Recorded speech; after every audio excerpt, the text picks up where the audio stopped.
Question number 1 po. Kailan na-schedule ng pagkuha ng basura dito sa loob? Ay, hindi po ako taga. Ay, hindi. Hindi po. Sila po. Kahit saan po. Opo.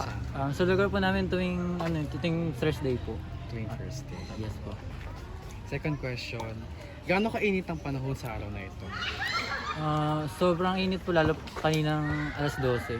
Plus 12. Bakit? Hindi ko rin po alam kasi Kasi bakit? hindi. Okay po. Third question. Nakakapekto ba ang init sa araw-araw na pamumuhay mo? Yes po, nakaka-apekto po siya kasi madali pong pawisan and yung pag-consume po ng tubig is na tumataas po. Gaano kadalas kang makakita ng basura sa kalye? Madalas po, lalo na kapag may mga taong hindi po talaga marunong magtapon sa mga taong basurahan. And number 5, nakakita ka pa rin ba ng street sweepers tuwing ikaw ay lalabas ng bahay? Sa amin po, meron kinatawag na tupad, parang group siya and binabayaran sila ng barangay namin and nagwawalis po sila every month po.